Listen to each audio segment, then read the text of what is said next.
gentlemen. It's my honor, my privilege. I never thought time would go past us so quickly that the entire year has gone by since Praful left us. I feel particularly honored and privileged to be in the presence of so many friends, comrades, familiar faces I see everywhere. I haven't actually prepared myself. I thought I'd share a few reminiscences and talk a little bit about the media. I'm spending more time these days in the city where I met Praful for the first time. In those days, it was Amchi Mumbai. It was a different Mumbai. It was a Mumbai before 1992. And Praful felt very strongly after that he said, I don't want to go back to Mumbai again. Because Mumbai is not the same. Mumbai was never the same after 1992, after December 1992. And from being a person who would kind of tell you why arguably Mumbai was, though the city in India where capitalism had advanced faster than in other places, it was still considered to be more cosmopolitan and more liberal. And then he became the person who sort of hated Mumbai viscerally. And being a person of Marathi origin, his mother tongue was Marathi, spent much of his life in Maharashtra and in Mumbai, that's where he grew up. He had seen, he by his own admission could never have admitted that it was not just the Shiv Sena, but that the state, the government could be so complicit in the massacre of over 1,000 Muslims after the 6th of December 1992. To me that Praful felt that Mumbai could never be the same again. And he was right, Mumbai has never been the same again since then. After he dropped out of the Indian Institute of Technology for a while, he worked with trade unions, with farmers' organizations as an activist. And when I met him for the first time in 1979, he was working with Business India. And Business India was the first magazine of its kind, which was ostensibly a magazine about Indian business. It was about Indian capitalism. So what was Praful Bidwai doing there? Praful Bidwai was doing amazing things over there. And he broke new ground. The first articles that ever appeared in the Indian media which took a critical look at the working of the atomic energy establishment were written by Praful in Business India.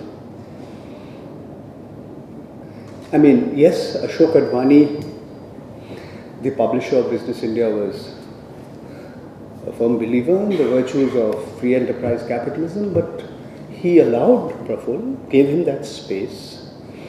And I remember that cover story he wrote on the Indian nuclear establishment. For the first time, he printed pictures of people who'd been maimed because of the exposure to high levels of radiation. He had befriended the unions who worked in the Tarapur, the atomic energy plant over there. And despite the fact that the then head of the atomic energy establishment denied everything, Ashok Advani went and gave him that space, published a full cover story running into, I don't remember exactly, maybe 10 or 15 pages. It's interesting to look back at the media and how it's changed over those years. Business India, yes, at one level would talk about how enterprising Indians were, at how good they were at earning money. At another level would often take very, very critical positions. Bharat Bhushan wrote possibly one of the most detailed articles of what happened in Bhopal in December 1984, and he was very, very critical, and there was this very unusual mix of articles. that would appear, even in publications that were considered to be very, very pro-business. Professor Romila Thapar has talked about how Praful focused on some of these issues. One of the areas of concern, and I am truly honored and privileged having worked with him on at least a few occasions, was his attempt to understand, explore and report and write about the nexus between business and politics. In 1979, when the Janata government of Morarji Desai had collapsed and Charan Singh was leading a government which was on the verge of collapse, and before Indira Gandhi made a comeback, Praful wrote a cover story for Business India called The Business of Political Donations. Arguably that was the first time perhaps in a mainstream Indian publication where he looked at how elections were being funded very closely, how industrialists, how the same industrialists that had propped up the Shiv Sena to break the back of the communist trade unions and the textile mills, how they were covertly funding politicians. I remember going with him to visit the late Rajni Patel, who was the treasurer of the Congress party, who knew it all, who knew everything, and the kind of amazing things he said. And it was really that talent that Praful had, that he could get along with a very, very wide range of people. Not just all of you who are here, but people who he was ideologically opposed to, and yet he would be able to relate to them, to gather information and perhaps get a more superior understanding of the way our political economy works and worked. And in that sense, Praful was truly a unique individual. And there's one other example I had. He loved arguments. He loved provoking people into, he would love making very, very provocative remarks to generate a heated discussion. He could do it even without his mandatory few pegs of whiskey or rum. But he loved a good argument. And that was what, really made him unique. I mean, again, I sort of talk from personal experience. I spent a few nights with him and Jairas Banerjee at their flat in Warsaw, where we would be up most of the night talking about just about everything under the sun. Very, very far removed. Was the Soviet Union state capitalist? Was it a degenerate worker state? And it would go on and on and on late into the night. And we would never agree, but we would agree to disagree, and we were good friends and comrades, and life would go on. And when Samir Jain came to succeeded his father and was managing things in the Times of India group, Bennett Coleman and Company Limited. Praful was working at that point of time. He was one of the senior assistant editors in the Times of India. And the late Girilal Jain was the editor. Again, Girilal Jain and Praful Bidwai almost never agreed with each other on anything under the sun. But when he realized that the Jain family wanted to encroach on the autonomy and the independence of the editor of the Times of India, one of the first people to take up cudgels and actually organize support for Girilal Jain was Praful. And he said, look, it's not Girilal Jain the man, it's Girilal Jain the editor. And he realized much before any of us did what it meant when you sort of blur that dividing line between those who own media organizations and those who are supposed to run it, those who are supposed to determine what you read and what you hear and what you speak, or what you listen to, I beg your pardon. It's not that the corporatization of the media is something new or something that happened recently. It was always there. I mean, Jawaharlal Nehru, Krishna Menon talked about the jute and steel press. But the media changed very dramatically.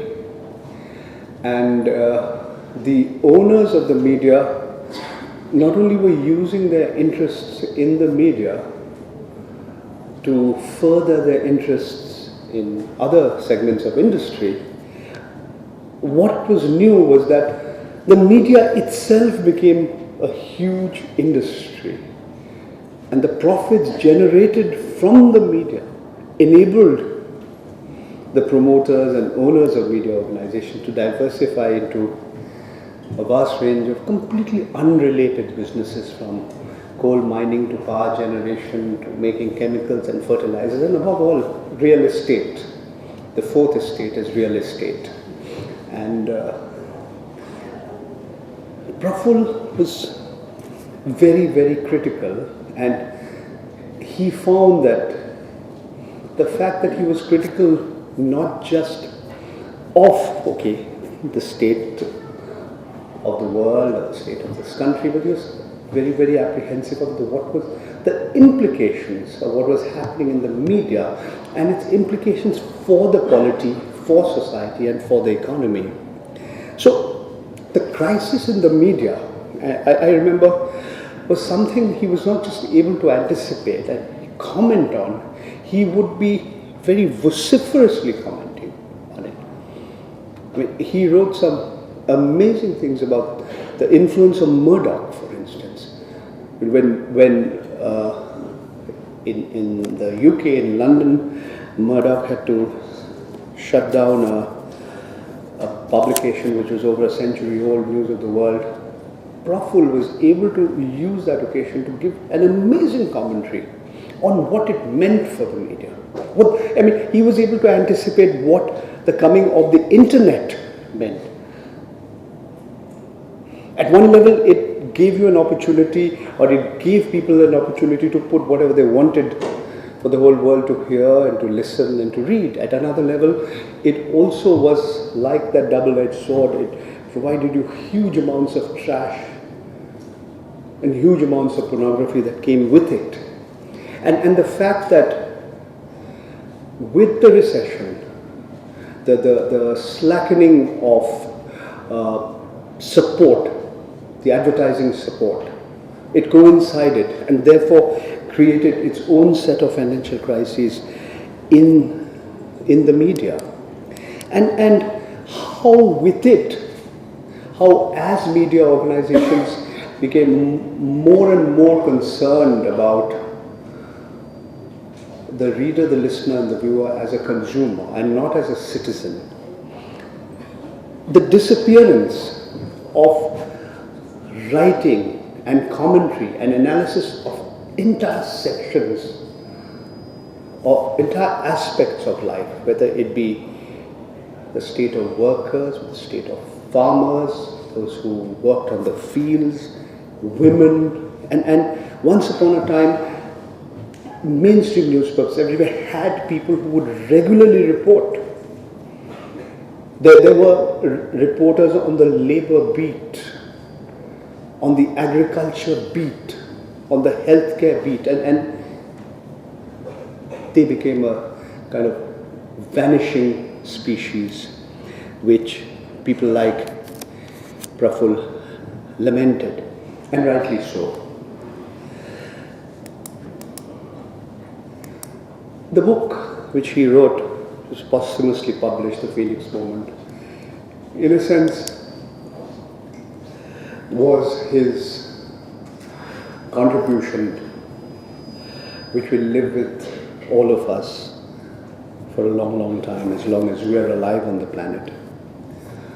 And it was marked with optimism. The very title, The Phoenix Moment, that the left, which is today weaker than it's ever been, arguably, in the history of this country as a politically independent nation state. I mean, it's not just the fact that In 2004, there were over 60 members of parliament belonging to the left parties in the Lok Sabha, and today that number is down to 12. It's much more than the percentages or the vote shares. We are witnessing every day what's happening to the state of the left, those who call themselves left, those who call themselves quote-unquote progressive. And Praful has left behind with us an amazing legacy of being able to question the left. I think one of the reasons why the left is where it is at present is because of its failure to introspect, its failure to be critical, failure to be self-critical, the failure to understand and appreciate what went wrong, failure to understand whether it be the system in this country or the way or the women's movement or issues like environmental degradation or climate change. So in a sense, Praful was able to tell us, even as he left us, what we need to do, the way we need to think, and how we need to look deep within ourselves to understand why the forces of intolerance, why the forces of right-wing jingoism, chauvinism, neoliberalism have reached the state where these forces are at present. And if we don't understand and don't appreciate why those who call themselves left and progressive are in the state they are at present, then yes, maybe that Phoenix moment will take a long time to come. And I just wonder what Praful would have said if he was here with us and talking about what happened in West Bengal and whether the CPM should have tied up with the Congress and so on and so forth. Thank you very much for listening to me.